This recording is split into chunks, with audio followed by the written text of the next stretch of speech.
들어갈까라는 선택이죠. 오늘 본문의 말씀은 뭐예요? 동방박사에 대한 이야기죠. 동방박사에 대한 그러한 이야기 저희들이 다 알고 있습니다. 동방이 어디인지는 확실치를 않아요. 사우디라고 얘기하는 사람도 있고 어쨌든 이스라엘의 동쪽을 얘기하니까요. 먼 길이면은 틀림이 없습니다. 사실 옛날에는 뭐 버스가 있었습니까? 기차가 있었습니까? 그냥 오는 거거든요. 낙타나 탔으려면 할까? 네. 그들은 한 반짝이는 저 별을 보고 하늘에 별이 반짝이니까 그거 보고 어떻게 했어요? 그냥 별이 인도하는 대로만 따라간 거예요. 동방에서. 어디까지 왔어요? 예루살렘까지. 이스라엘의 수도인 예루살렘에 와서 이제 왕으로 나신 이가 있다라면 궁궐에 가봐야 되겠구나 라고 생각을 하고 예루살렘 궁에 들어가서 황제를 뵙고 사람들을 만나서 이야기를 하죠. 분명히 우리는 위대한 인물 왕 중의 왕이 나심을 별을 통해서 인도함을 받고 여기까지 왔는데 당신네들은 혹시 당신네 나라니까 아십니까? 이 왕 중의 왕이신 분이 어디 계십니까? 라고 묻습니다. 근데 당시의 종교 지도자들이 있잖아요. 우리로 말하면 목사나 이런 분들이 있죠. 서기관 바리새인들이 어때요? 성경의 말씀에 미가서를 인용하면서 뭐라 그래요? 유대 땅 베들레헴에서 그 왕 중의 왕인 분이 나신다라고 기록이 되어 있습니다 라고 합니다. 동방의 박사들은 그 얘기를 듣고 어떻게 해요? 베들레헴으로 가는 거죠. 그리고 동방의 박사들은 그곳에서 바로 누구를 만나요? 구유에 누우신 아기 예수께 경배를 드리는데 왜? 왕 중의 왕이시니까 황금과 유향과 모략 세 가지로 귀한 값진 것을 아기 예수께 드림으로 영광을 돌립니다. 사랑하는 성도 여러분, 그리고 나서 그들은 다른 나라로 돌아가죠. 자기네 나라로 돌아갑니다. 아기 예수님의 탄생이 분명히 구약 성경에 기록되어 있음에도 불구하고 주님의 이 땅에 오심을 믿고 만나본 사람들은 그렇게 많지 않아요. 손가락에 꼽을 정도입니다. 시므온, 안나라는 사람, 그리고 동방의 박사들, 목자들, 이게 전부예요. 10숟가락 안에 다 들어가죠. 그렇게 많은 사람들이 그 시대에 있었잖아요. 그렇죠? 엄청나게 많은 숫자들이 사람들이 살았죠. 또한 성경을 연구하는 직업인 종교인들이 있었잖아요. 그럼에도 불구하고 그들은 예수의 나심을 진짜 몰랐다는 거죠. 심지어 헤롯 왕은 어떻게 했어요? 바리새인 서기관들이 물어서 야, 예수라 왕 중의 왕인 자가 어디서 태어나겠는지 니들 살펴봐라. 나도 좀 경배를 좀 해야 되겠다라고 동방의 박사들에게 또 부탁하자죠. 니들이 오면서 어딘지 좀 가르쳐달라. 이렇게 묻습니다. 그러니까 베들레헴이라는 것을 이 헤롯 왕도 알지요. 그렇지만 그는 가서 경배한 게 아니라 내가 왕인데 내 왕권을 계속 지키고 싶은데 누가 감히 왕이 돼? 그럼 아싸리 죽여야 되겠구나라고 생각하고 그 인근으로 돌아가서 2살 이하의 남한은 다 죽여버리죠. 그렇지만 꿈에 예수님 어머니인 아버지에게는 마리아와 요셉에게는 천사가 가르쳐줘서 애굽으로 피신을 하게 됩니다. 자, 경배를 한 사람들도 있지만 올바른 선택을 한 거죠. 헤롯 왕 같은 사람 오히려 살인죄를 범하는 그러한 일들이 있었죠. 잘못된 선택이죠. 헤롯이나 종교 지도자들 또한 지난주가 말씀을 드렸던 여관에서 방을 양보하지 않은 이들, 더 많은 사람들이 올바른 선택을 했더라면 그들도 복의 근원이 됐을 거예요. 네. 그러나 진정으로 성경에서 귀하게 칭송받을 자가 되었을 수 있었음에도 불구하고 그들은 예수 나신 거에, 왕 중에 왕이 나신 거에 관심이 없었어요. 사랑하는 성도 여러분, 올바른 선택을 해서 아기 예수께 경배하고 영광을 돌린 그러한 일들이 어떤 일이 있었습니까? 안나와 시므온 같은 사람은 뭐를 했어요? 살아생전의 소원을 이뤘던 거예요. 만왕의 왕을 직접 뵙는 영광을 가진 거죠. 멀리서 오거나 성전에서 오랜 생활을 하면서 기다렸거나 자기들이 돌보는 양떼를 들에 두고 왔을 수도 있습니다. 목자들. 하지만 이들의 선택은 가장 값지고 올바른 선택이었어요.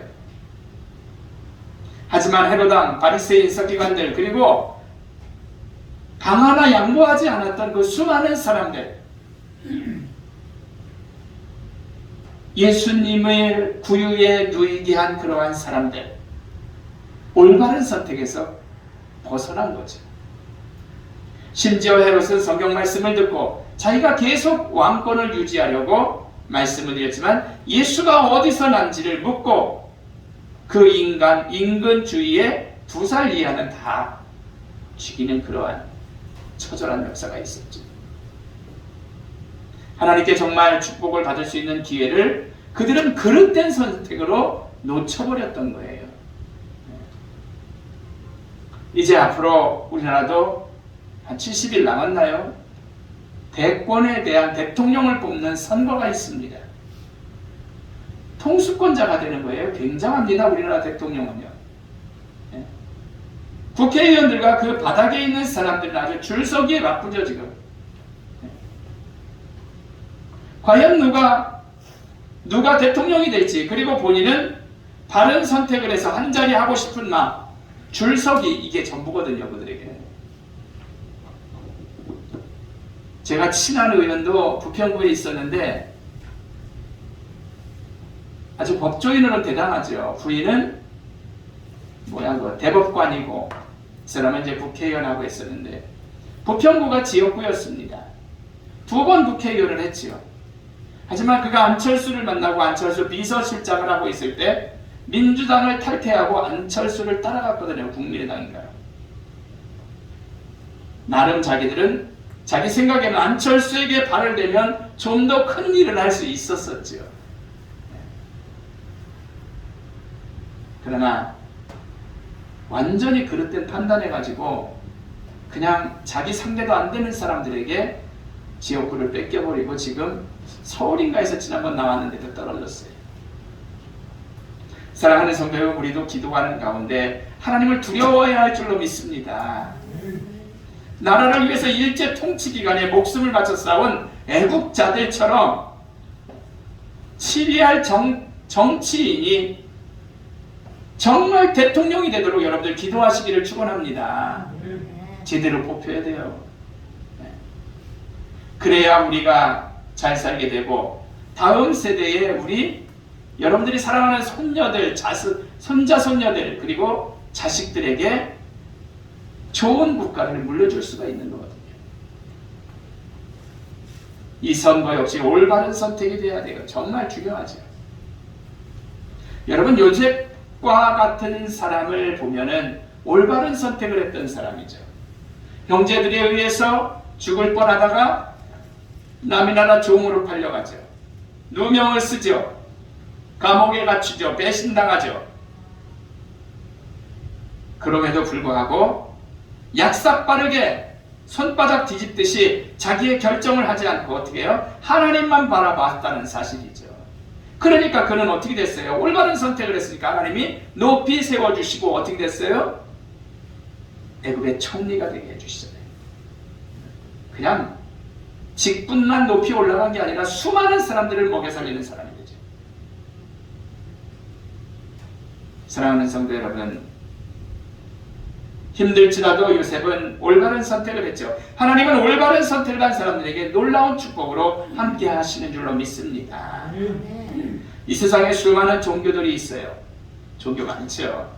하지만 10계명의 제1, 2계명처럼 우상을 숭배하지 않거나 하나님을 섬기지 않는 것은 가장 큰 죄가 되기 때문에 이런 일을 행하는 것은 어떻다?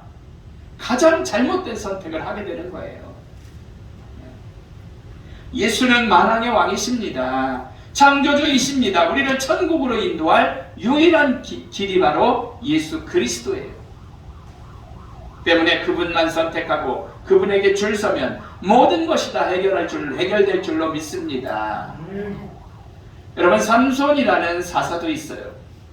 그 역시 여자와 술에 빠졌을 때 아무것도 할 수 없었어요. 오히려 눈도 뽑히고 연자뱃들을 돌리는 그런 신세가 되었죠.